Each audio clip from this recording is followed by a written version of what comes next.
Good evening, everybody, and welcome to another edition of the Sports Exchange. My name is Scott Morgan, the Motor City Madmouth, and I have two special guests joining me tonight. And Mike Brodsky, welcome to the big show. Good to be here, Scott. Thank you. I appreciate it. Got to know Mike covering the Jacksonville Jaguars. Been up to two games. Saw the Detroit Lions game and the Tennessee Titans. Hoping to get up there this weekend. We'll play it by ear. And the star of this broadcast is the birthday boy himself, Leon Searcy. But no, Leon, I won't sing happy birthday to you because you're not supposed to go deaf. This is not a Memorex commercial, just so you know. But I will tell you happy birthday, Leon. I appreciate it. Thank you very much. All right. You ready to get in some heavy lumber here, Mr. Searcy? All right. So, all right, Leon, tell us how you got started writing this book.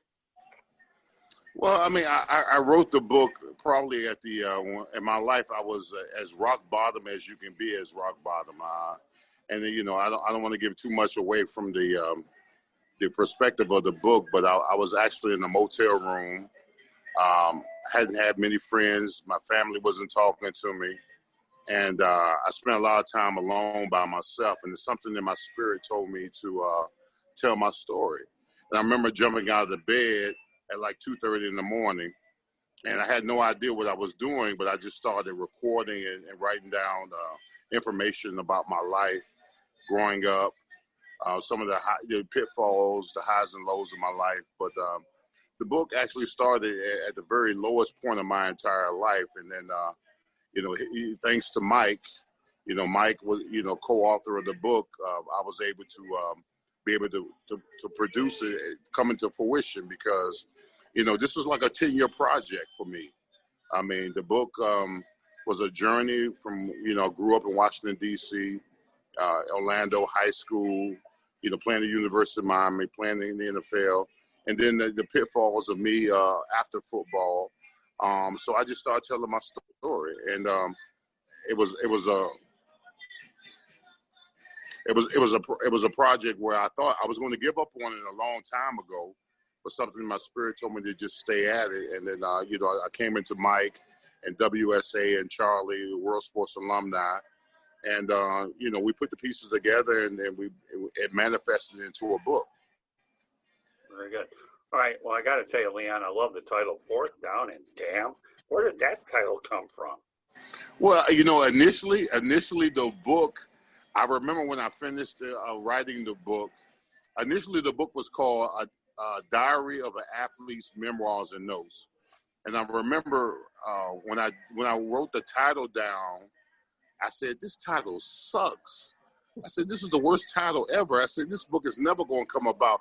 But then I looked at the lettering of the title, A Diary of an Athlete's Memoirs and Notes. And I said, wait a minute, that spells damn. So initially my book was called Damn, but then I added the fourth down so we could have the football aspect to it. So I made it Fourth Down and Damn. But it's an acronym of Diary of an Athlete's Memoirs and Notes.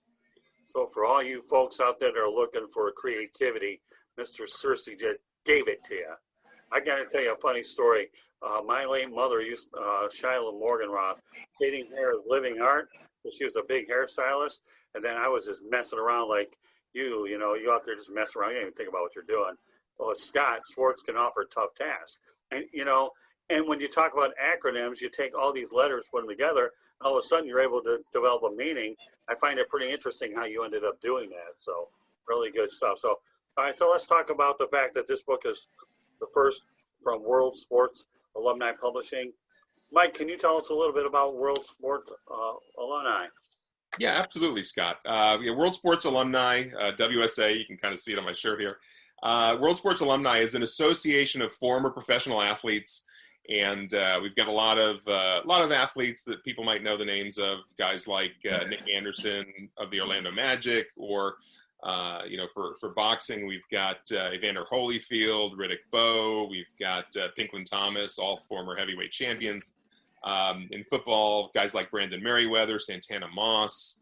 Our CEO, you might have heard Leon mention the name Charlie. Charlie Williams is a former billiards champion known as the Korean Dragon back in the day. For baseball, we've got guys like Ricky Weeks and Jamile Weeks, the Weeks brothers.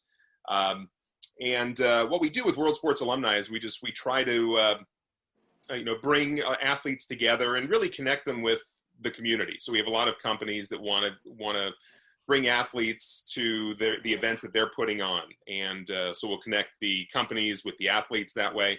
And even just connecting the athletes with each other. A lot of the athletes have gotten together and they've done different work together professionally and kind of sharing ideas and sharing thoughts about how to sort of survive in the post sports world. Once you retire from sports, it can be a little tricky because you're not getting as many calls and, the agent stops calling. And so we're just trying to keep the athletes out there, keep them connected.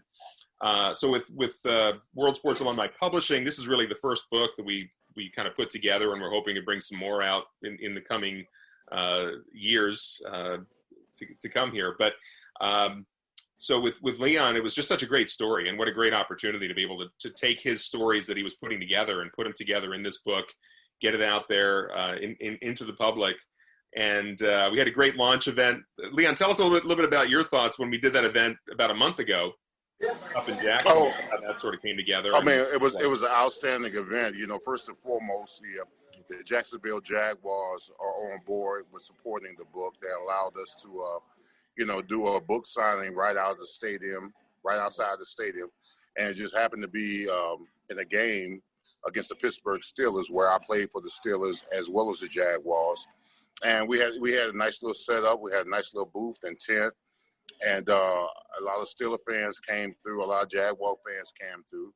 And a lot of them, they had no idea that I was writing a book. And it was cool because they came by, they bought books, I signed autographs.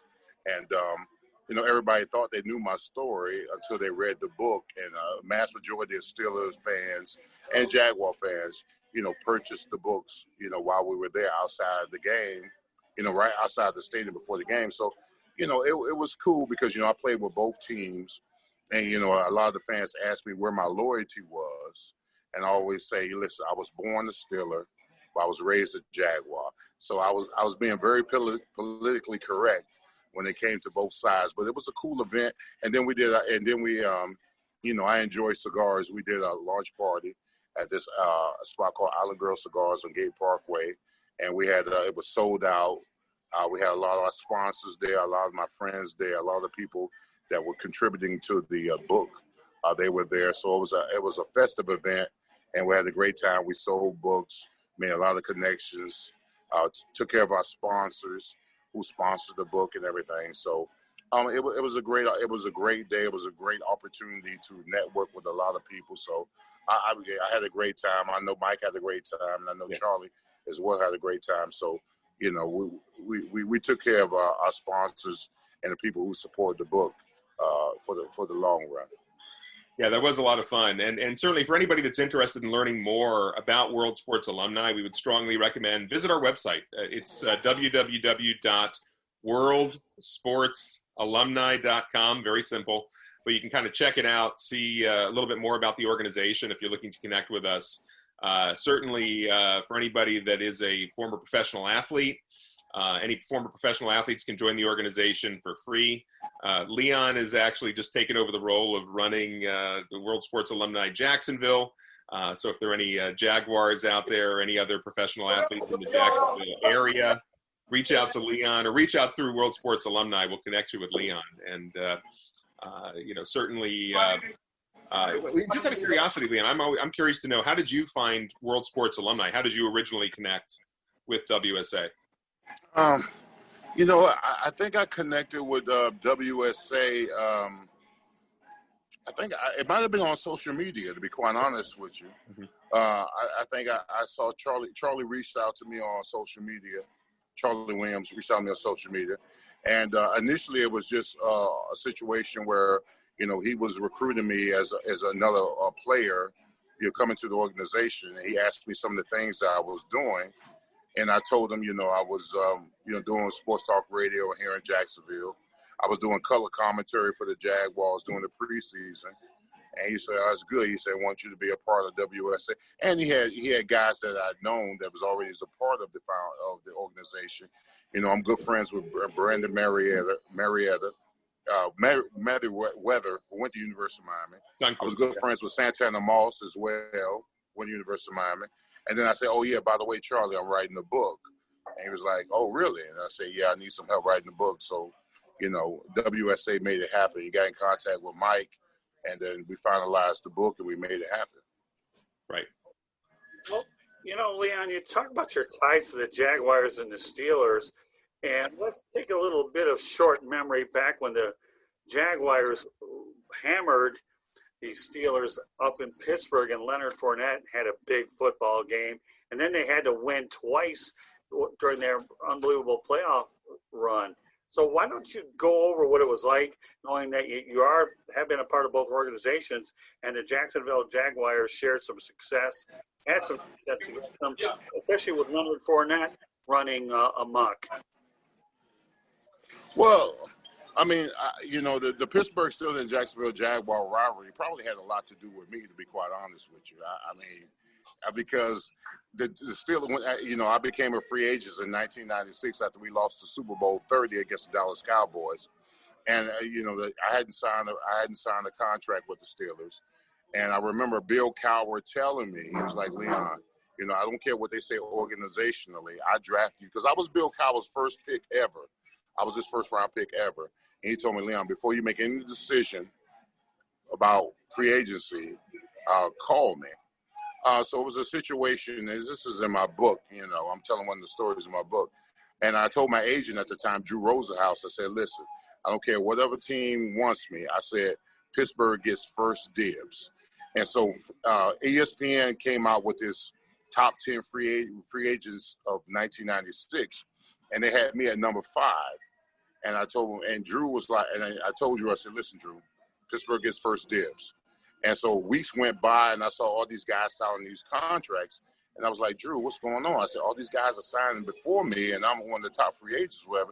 He said, Leon, the Steelers don't think you're worth the money you're asking for. And I said, I didn't believe him. So Drew put me on the phone, unbeknownst to the Steelers. I was on the three-way phone with the Steelers, with my agent, and I heard the Steelers just bashing me. They would, not me being young and egotistical and arrogant, not understanding the art of negotiating, where you're high and you're high, they're low, and you meet somewhere in between. I heard the Steelers just bash me. And so when I got off the phone with the Steelers, I told my agent, I said, forget the Steelers. I said, I can go anywhere and prove to them that I could be as good as I was a Steeler. And my agent, 48 hours later, had the Jacksonville Jaguars on the phone. And my agent called me and said, Leon, we got a team for it. I said, who is it? He said, the Jaguars. I said, the Jaguars? The Jaguars suck. I said, I'm not going to Jacksonville. But I signed with the Jaguars. And I think me leaving Jacksonville was a bitter taste to the Steelers. And from that point on, I think that we developed a rivalry between the Steelers because they were where we wanted to be, and we constructed our team to beat the Steelers. And we had a rivalry. The 90s, the late 90s was a fierce battle between us and the Steelers for the division or whatever. And I think that carried over into the to nowadays because unfortunately we're not in the same division now, but the Jaguars always had some stench about beating the Steelers. But I love the rivalries when I played because I played against most of my former teammates, and I always stuck it to them when we got the best of them. Well, amazingly enough, those two games that they won, the postseason game as well as the one during the regular season, undoubtedly contributed to one of their best seasons ever, knowing that they were so close to getting to the Super Bowl. Yeah, it was. I mean, the Jaguars in 2017 probably had one of their better seasons that they've had in the last decade.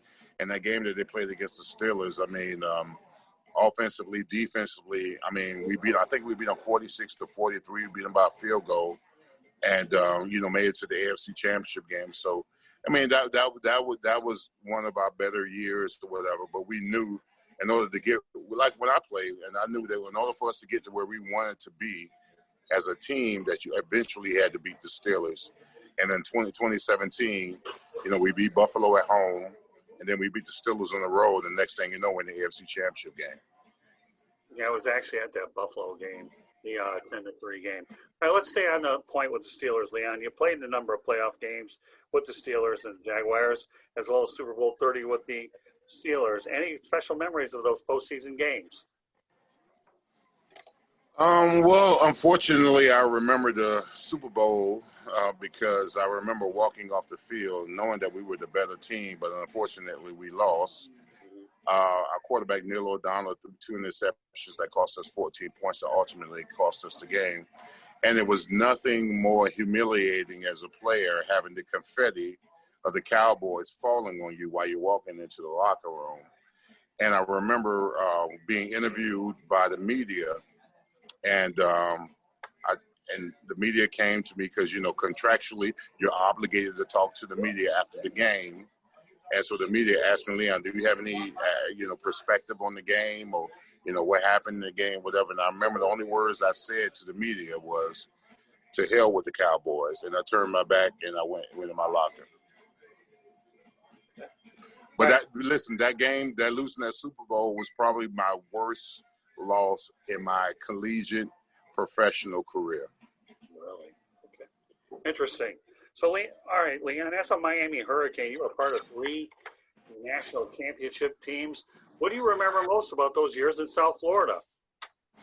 Oh, I loved being a Hurricane, everything about being a Hurricane. I love my teammates. I love my coaching staff. I think in 1991, actually in 1992, we played Nebraska for the national championship, and we beat Nebraska 22-0 in the championship game. And I remember hugging Mario Cristobal after the game and looking up in the Orange Bowl saying to myself, and it saddened me, and I cried because I said to myself, you know what? I'll never be able to put on a Miami Hurricane outfit again. So that was as gratifying as it was winning a championship. It saddened me because I would never be a Miami Hurricane again.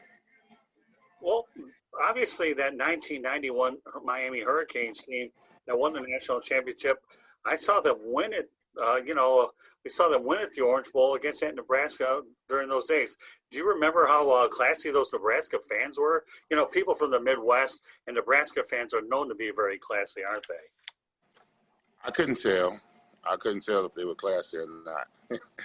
My only concern was beating them. I couldn't tell if they were classy or not. But I can say this, though.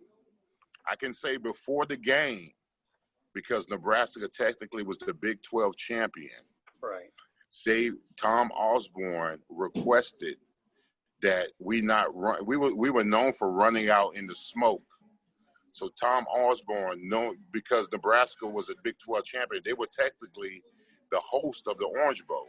So right. Tom Osborne requested that we not be able to run out of the smoke before the game.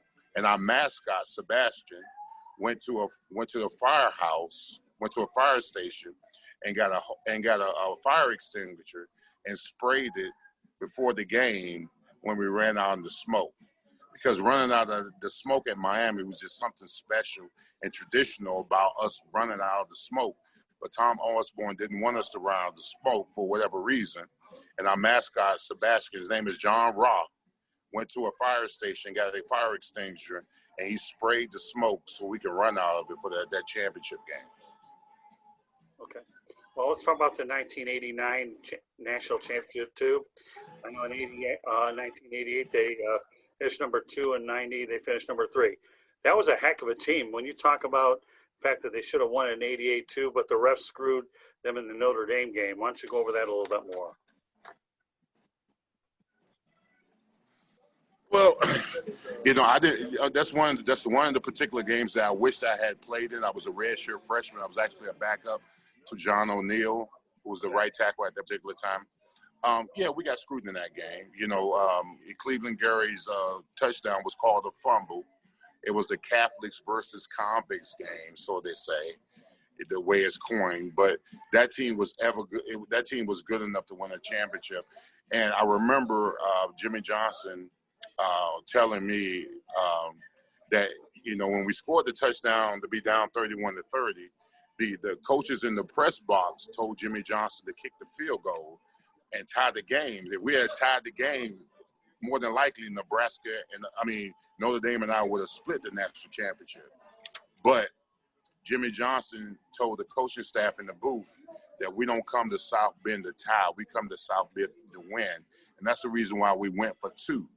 But if he had to kick that extra point, we would have been tied 31-30. At the end of the season, we would have both been undefeated. And we probably would have spent the national championship. But in retrospect, if I had to tie Notre Dame for a championship, I probably wouldn't wear the ring. Well, there's a history with those two schools, and I'll never forget when Jimmy Johnson put a 50 spot up against Notre Dame, and they didn't want to play him for a while. You have any comments on that?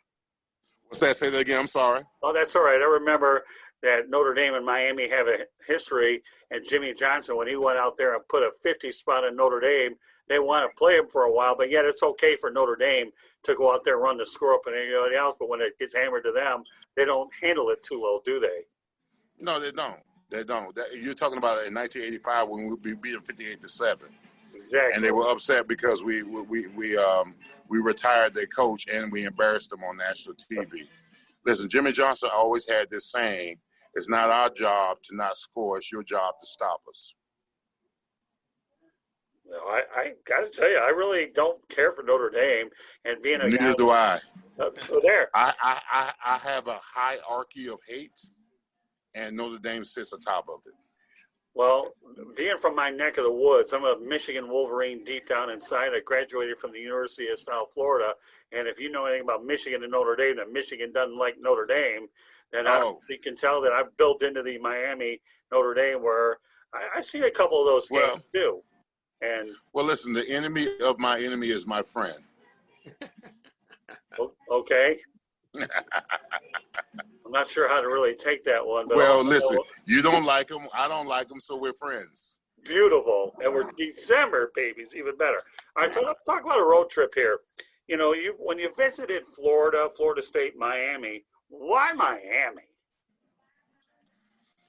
Well, you know, I when I was being recruited, I only played 1 year of high school football.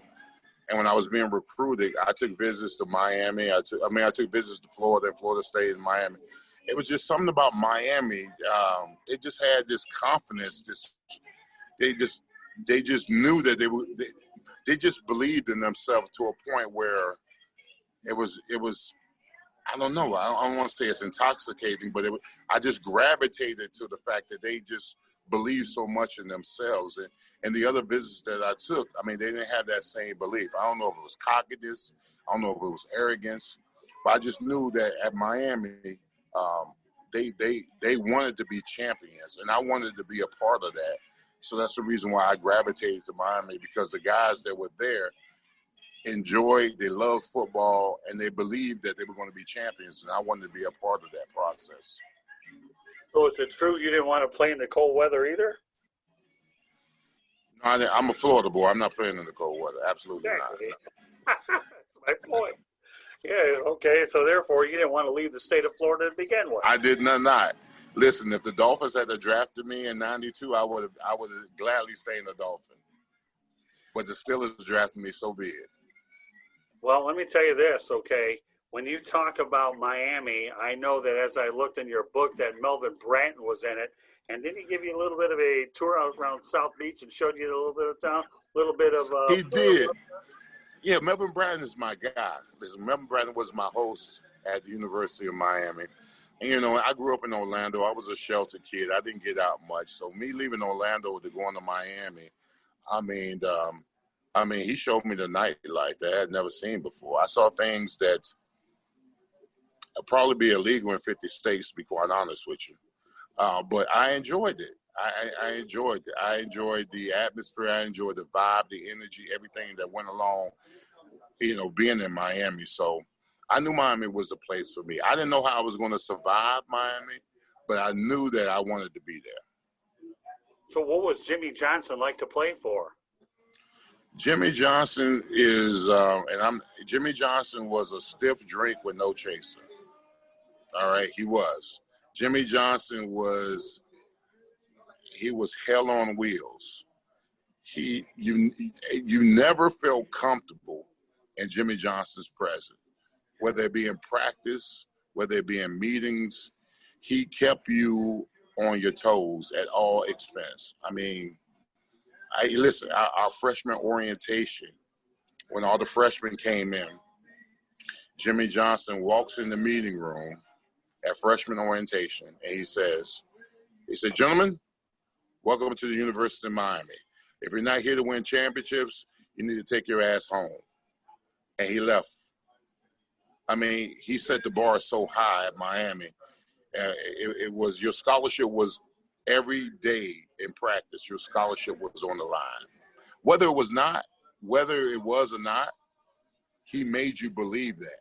He made you believe that at any moment that you ever slacked up, that you would be out the door. And that intimidated me. So every day I came to practice, I always gave my all. Well, back then, you have a lot more choices for college football in the state of Florida these days than you did then. For example, you have University of Central Florida, Florida Atlantic University, USF, and FIU. What are your thoughts about the growing presence of major schools in the college ranks? And do you think you could have ever fit into those programs, even though they're at that point? I consider Florida State, Florida, and Miami, being a Detroit guy, as the big three: General Motors, Ford, and I got General Motors, Ford, Chrysler, and those are the big three, if you get the analogy, Leon. Yeah, I mean, Miami, Florida State, and Florida are the big three. Right. You know, I'm always open to schools that, you know, kids give them options. You know, there wasn't options 20 or 30 years ago. If you didn't go to Florida State, or Miami, I mean, you had to go leave the state. So, I mean, I appreciate the options that they have with the other colleges or whatever. So it gives kids more opportunities. So, you know, listen, if you can go and play football and get you a degree and graduate, I'm all for it. Well, you have those four schools too, but even back then, you know, the television situation is a whole lot different. Being an old school guy like I am, once upon a time they only used to have so many times you could be on national television over a period. Now everybody televises it, so you can get as much exposure at FAU as you can USF. But back in the day, you weren't able to do that as well. So, but what are your thoughts about those four schools along with the other ones I probably haven't mentioned? Well, I mean, you know, a mass majority of the athletes that played back when I played, they were trying to get exposure to get to the next level. And you went to the big schools to get the exposure so you can make it to the next level. But, you know, nowadays, you know, any team you go in, you know, FIU, FAU, South Florida, wherever, you're going to be on TV and you're going to get exposure. You know, so the roadway is open now for athletes to get exposure and get attention to go to the next level. So you don't have the competitive advantage that you had when I was playing because, you know, mass majority of the time the recruiting was like, hey, look, you come to Miami, you're going to be on TV. You're going to play Florida. You're going to play Florida State. You're going to play Penn State. A lot of these teams now have the options of being on TV and playing the big boys to give you the exposure that you couldn't get maybe 20 or 30 years ago. Do you find, Leon, that there are way too many bowl games, or you think they could shave 5 or 10 of them off the top? No, I mean, listen, the more the merrier. I mean, listen, not everybody can make the college football playoffs. I mean, but these kids, you know, they play 10, 12 games a season. And the exposure of being in the bowl, the festivity of being in the bowl game is very important. I mean, not every team is going to be able to win a national championship. But if you have a good season and you're invited to the bowl, I don't see any reason why you take full advantage of that. Yeah, we talk about the fact that you really like Notre Dame. Not okay. So we'll talk about the Final Four. And I know Texas A&M could have made a claim to get in. So let's talk about this Final Four. Do you feel that Notre Dame deserves to be in this Final Four? I don't think Notre Dame deserves to be in the Final Four, but I don't have any problem keeping them in the Final Four. I mean, they beat Clemson earlier in the season without Trevor Lawrence, and then they got dismantled against when Trevor Lawrence was there. But I don't think they should have dropped out of the top 4 because of that. They're going to get destroyed by Alabama, trust me. But I think the teams that are in there – now, I have a problem with Ohio State making it, and they've only played 6 games, and they didn't look that impressive against Northwestern. but so be it. I don't think there's a team beneath them, Texas A&M, Florida, that or teams behind it that deserve to be in the championship. I will, what I would like to happen is that for this one season only, I would like to see them expand the playoffs to like maybe 8 games, right, and give those 8 teams an opportunity to compete for a championship, because there's so much disparity between the teams who play 8 games, 10 games here, 6 games here. So why not give the top 8 teams an opportunity to compete against each other and see what happens? I've often thought they should go to 8 anyways, because it looks like to me you have the college football playoff invitational, because that's really what it comes down to me, is an invitation. Mm-hmm. So I think 8. There used to be a show called 8 is Enough. I used to watch it with Diana Hyland and Dick Van Patten. We should take the 8 is Enough theory, okay, and have 8 is enough for the college football playoff champion and make it a real legitimate tournament. I understand not going more than that, but I can see your point definitely going there. So. Mm-hmm. So as we look at the Miami Hurricanes and the way they ended their season with a tough loss against UNC, what are your thoughts about the job that Manny Diaz is doing, and what's next for the Canes? Well, I like Manny. I've met Manny on a couple of occasions. I think the verdict is still out on him. I was very disappointed in last year. Finished the season 6-7. They lost to Duke, they lost to FIU, they lost to La Tech in the bowl game. And I think that the Hurricanes, they won the games this year that they were supposed to win. But when it came to the games, the meaningful games, they didn't show up. I mean, they lost by 25 to Clemson, and they lost by 36 to North Carolina State. So that's troubling to me right now, that the meaningful games they don't win. I'm not totally sold on Manny. I think he does an outstanding job recruiting and getting the guys to play at a certain level, but I've got to see more. It's going to be very interesting to see, how this team turns around. And, it's crazy to say at the University of Miami, an 8-2 season is disappointing. But my worst season at Miami when I was there was 10-2. So, if you don't set the bar high enough, then they won't, the standard. If you set the bar low, then you accept the standards where they are. At Miami, if you're not winning championships, there's a problem. But I'll be very interested to see what they do next year, because they get their first game out the box next year in 2021 is against Alabama. So we'll be able to see where Miami stands as far as a team when they go up against the big dogs next year. I've often wondered, Leon, whether Butch Davis should have been rehired, because he did all the dirty work to get that program back on track. And, obviously he's in charge of FIU, but Butch Davis did a good job, especially since the program was in a little bit of turmoil. Well, when they fired Al Golden, I was campaigning to bring Butch Davis back, because he did an outstanding job in revamping the University of Miami when they came off of probation. I mean, the 2000, the 99, 2000, and 2001 team, the 2001 team that won a national championship, had a lot to do with Butch Davis, putting that roster together, even though Larry Coker got credit for it.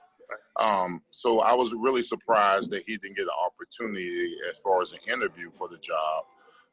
But Mark Richt was a nice hire, but I would have loved to have one of Jimmy boys back in the seat again. Well, Leon, I know you're probably a good broadcaster, but you just gave me a great segue to where I'm going. Thanks for allowing me to bring Jimmy Johnson back into this thing, because I was looking for an excuse to do it, all right? We talk about Jimmy Johnson, what he did with Miami, and we know that with the Dallas Cowboys, I'll tell you what has Jerry Jones done without him? Nothing, okay?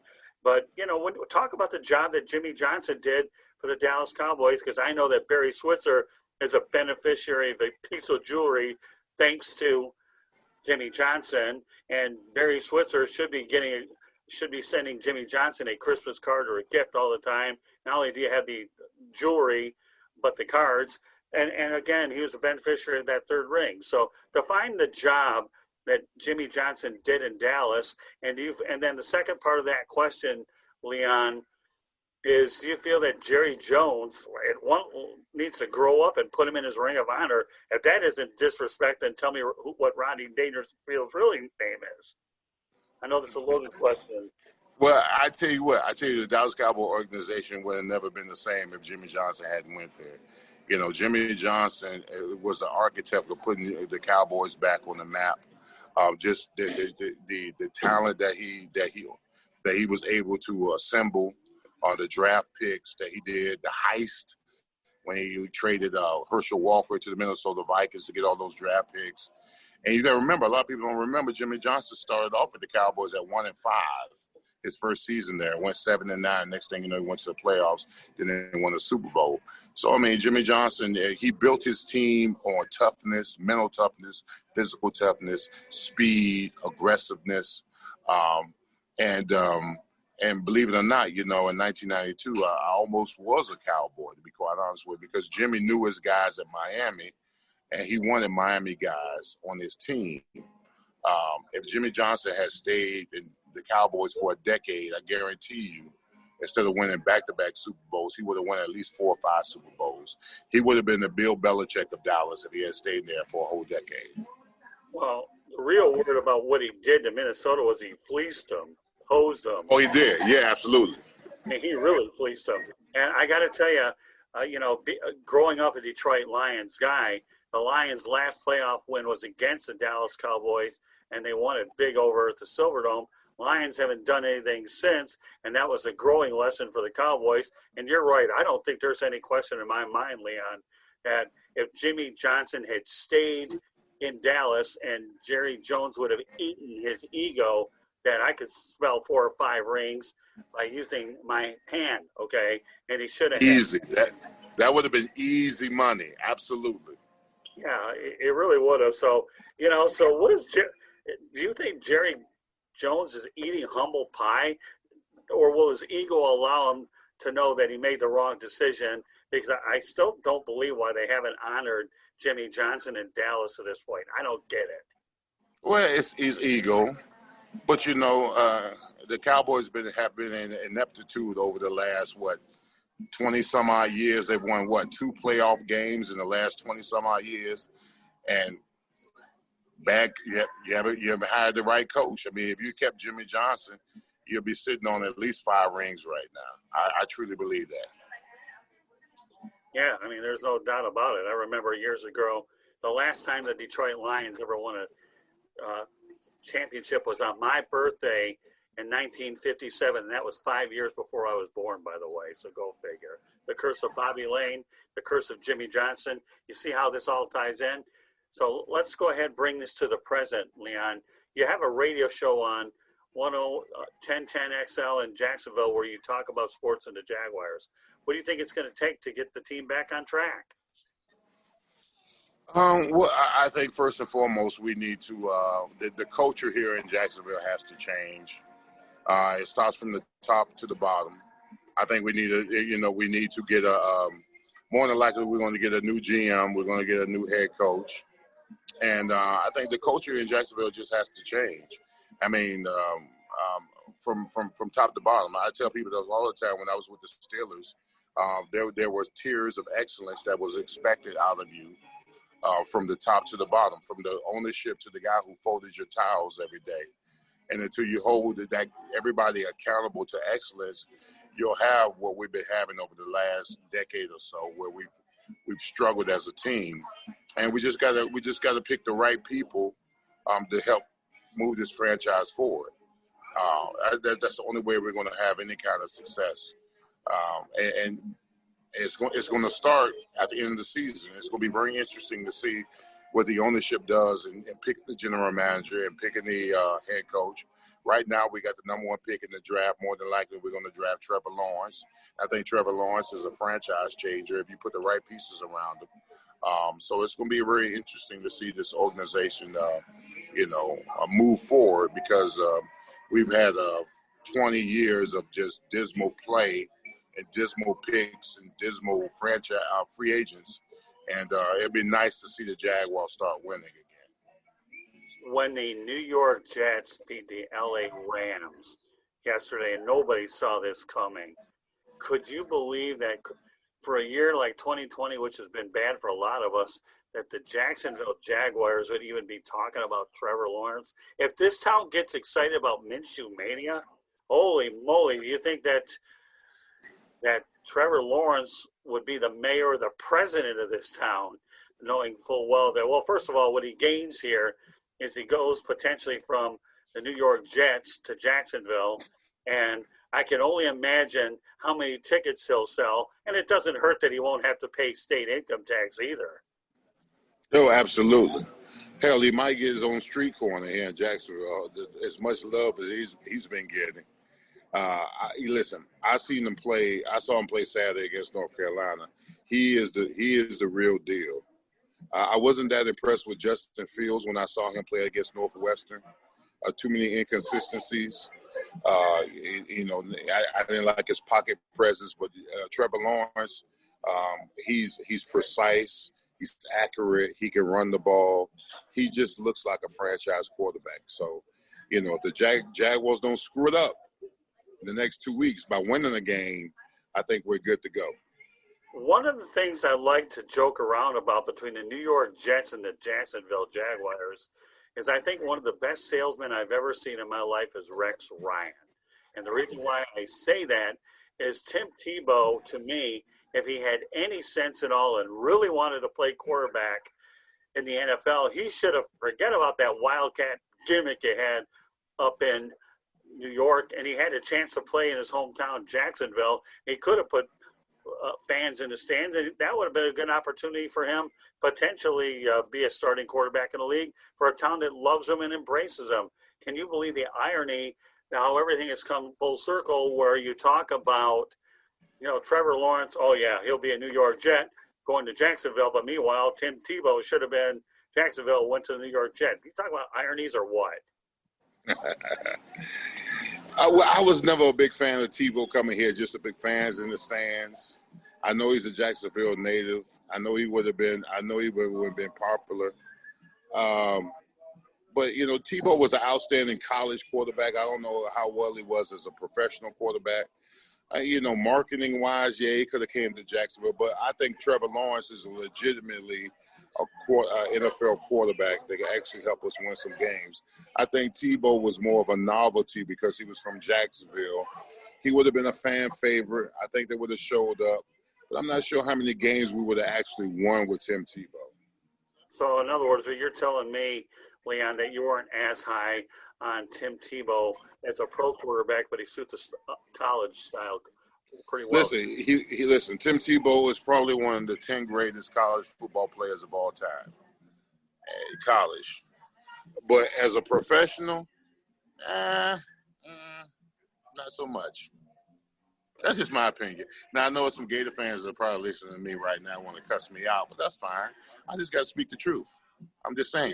He was a great college football quarterback, probably one of the greatest college football quarterbacks of all time. But the NFL quarterback, listen, I tell you what, he wouldn't be on my fantasy team. I tell you that right now. How about that? Hey, I love it when you speak the truth, Leon. I'm telling you. You know what GMTA stands for? What's that? Great minds think alike. There you go. Hey, I'll make sure you get a few one-liners before this broadcast is over and then some. I appreciate that. Oh, no. Hey, if you use them, you don't have to. You can credit me if you want. If you don't, you're going to still owe me a photo at some point anyways. You get all the credit, baby. That's all right. Hey, I don't mind giving it a little love up I-95. That's for sure. There you go. So, Mike, were there any stories that didn't make the book? Yeah, one of the great things about Leon is he provided me with just so much amazing content. He had, as he talks about, he spent a lot of time recording these stories, writing these stories down. I had a chance to just go through story after story and kind of put the book together and try to figure out what fit in there. Now, there were some stories that there was just no way we could put them into the book, and we certainly won't be talking about them on social media either. We're going to keep those quiet, but maybe if you find Leon, buy him a cigar and a scotch, and maybe he'll tell you one-on-one some of those stories. But one of the things that we actually did more recently was Leon's been recording a couple of other stories that we've been putting up as, Fourth Down and Damn uncut, some of the stories that didn't quite make the book because they didn't quite fit in. But if you check out our social media pages, you look for Leon either on Instagram or on Twitter or on Facebook, or follow my pages and you can see some of those, or just follow Fourth Down and Damn on Facebook too, and you can see some of these stories. But, there were so many great stories. Fortunately, most of them did make the book, and we highly recommend, check out this book. We'll point out that, and we'll remind everybody again that there is a Kindle countdown deal coming up on Christmas Day. You can actually get the Kindle version of the book for just $1.99. So that'll be on Christmas Day. Be sure to check it out. You can hear all the stories. Christmas Day, $1.99, Fourth Down and Damn, Lineman story. Well, that leads me to my next question. So I want to make sure that everybody gets it a second time here, okay? Yep. For those folks that want a book, where can they find it? Give me all the different places that they can find the book. Absolutely. So the easiest way is probably just to go to Leon's site directly, www.leonsearcy.com, LeonSearcy.com. And there's a link where it'll take you right to the Amazon page where you can get the book. The book, you can get the paperback, of course. That's available online. The Kindle version is available online. But we'll remind folks, again, mark your calendar for Christmas Day, December 25th, because you can actually get the book, the Kindle version, for just $1.99. That's going to be the cheapest, best way, easiest way to get it. Christmas Day, $1.99 for this. But even if it's not Christmas Day, you can still get the book through Amazon. And it'll soon be showing up also at Barnes & Noble and other bookstores as well. But Amazon's probably the easiest, fastest way to get it. And the best way to get there is just through leonsearcy.com. Click on the link. That'll take you right to the book. Very good, folks. Now you have it. By the way, this is the Sports Exchange. My name is Scott Morganroth, the Motor City Madmouth. Glad to have Leon Searcy on the broadcast along with Mike Brodsky. Been a great broadcast with you guys, I'm telling you. We're all over the map here. We're talking college, we're talking pros, we're everywhere. And we're talking about a book that if anybody doesn't buy it, shame, shame, shame, as Gomer Pyle would say. Although I don't really say it with the same old Southern twist here. When you get hammered by Sergeant Carter, but whatever it is, it is. But, Thank you, Scott. So meanwhile, Leon, is there anything that you want people to know about you or the book that, that people should learn about who you are, what type of individual, what you strive for, and so forth? Well, I mean, it's my life story. It was an amazing ride. I wouldn't change anything about it. I know people ask me all the time, hey, Leon, would you change anything about your life? No, because, I've never lost in life. I've learned. I learned through my mistakes, poor choices I made. And another reason why I wrote the book has a lot to do with the fact that I mentor a lot of offensive linemen. And I mentor a lot of kids that are in high school that want to go to the next level. And I tell them, I say, listen, you got to be mentally, physically, and spiritually prepared for the NFL because it can corrupt you. It can put you in spots and places and people that you shouldn't be around. And when I look at my life, when I played, the mistakes that I made, I take ownership of the mistakes I made because the people that I dealt with, I chose those people. So the onus is on me. And I tell kids, I tell athletes when I tell them, I say, you got to be prepared for the NFL because if you're not, it can corrupt you. It's very addictive. The lifestyle is very addictive. You're catered to. You're told how great you are. And you've got to be prepared for that. And you're going to have people who don't have your best interests at hand the vast majority of the time that want to take advantage of you, whether it be an agent, whether it be a financial advisor, whether it be women, whether it be your homeboy, people you grew up with. So you've got to be leery of those type of people that you deal with. So I think I went through what I went through. And the reason why I wrote the book is to be educational. My mom was a teacher. She was an educator over 47 years. She was a principal, guidance counselor, and a teacher. And the one thing she always taught me is that you never stop learning. You never stop learning. And I just want people that read the book to understand that, although I went through what I went through, I was able to overcome it, and I'm at peace now. The book actually made me at peace because I forgave my past. I forgave the mistakes that I made, and I'm moving on with my life. But I want the book to be a precautionary tale to athletes that go into the NFL to not to make the same bad choices that I made, because you don't have to go through what I went through to understand that you don't have to go through what I went through. So, Leon, we know you're on the radio, but to me, this is such a good story. Do you find yourself doing public speaking engagements talking about the same thing? I would think that, you've got a bigger audience to share with the broad experiences that you have. To me, if Robert Redford is natural, then you've got a natural story. So am I comparing you with Robert Redford? Maybe a little bit. Well, listen, I'm open. And listen, talk to Charlie, talk to Mike, book me. I'm here. If you need me to talk, I'm here to talk. Hey, don't worry. They can go through me if they want some public speaking. I'll try to, if you give me your contact number, I'll help you out a little bit. No big deal. All right. Hey, listen, if I need to give you my email address, Leon Searcy Jr., 72.realmenblock@gmail.com. Hit me up or go on leonsearcy.com. If you want to book me, if you want to speak and engage, you want me to tell stories relative to the book, I'm open for it. If I could just mention briefly with World Sports Alumni, that is one of the things that we do is certainly for folks that are looking to book Leon or some of our other athletes for speaking engagements. I agree. I mean, right when you look at this book, I mean, yes, it's a book. If you're a football fan, you're going to love the book. But it's also really it's kind of as Leon mentioned, it's really kind of a cautionary tale. It's a bit of a warning maybe to other professional athletes out there or other just high school and college athletes that are thinking about going into a career in sports.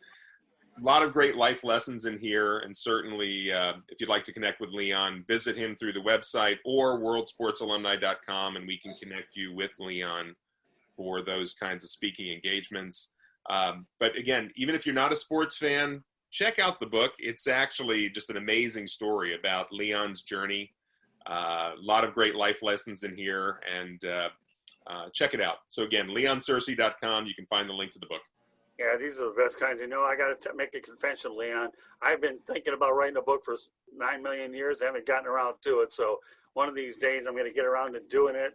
And just like you, Tom Lasorda once told me, because God delays does not mean that God denies.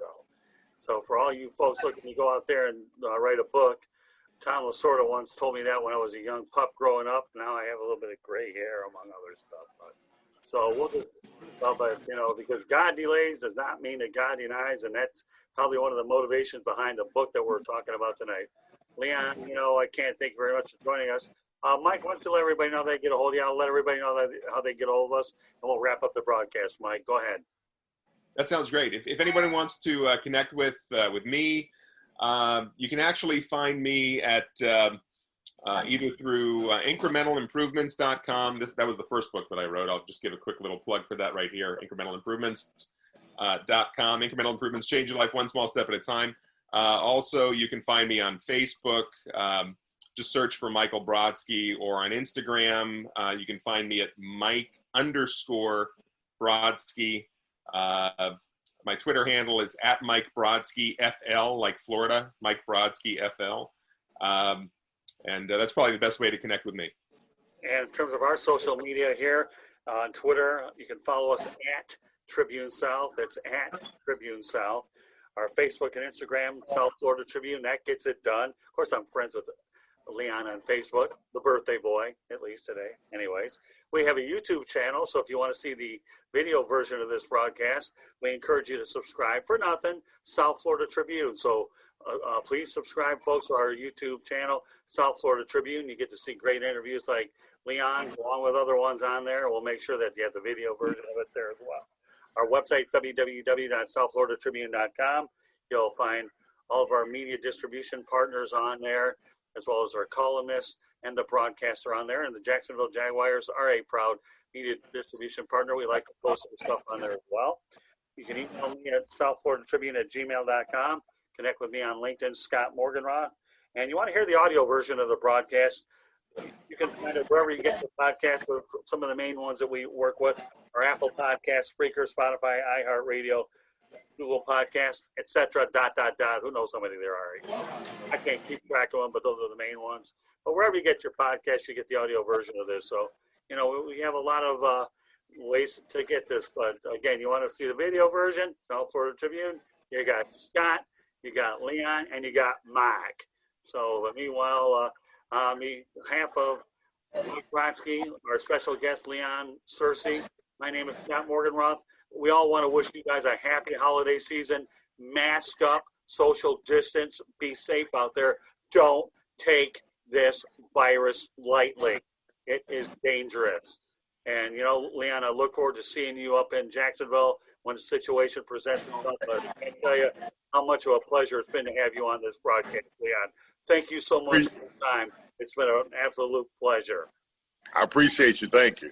All right. So, once again, on behalf of Leon Searcy, Mike Brodsky, my name is Scott Morganroth, the Motor City Madmouth. Thank you for joining us on this edition of the Sports Exchange.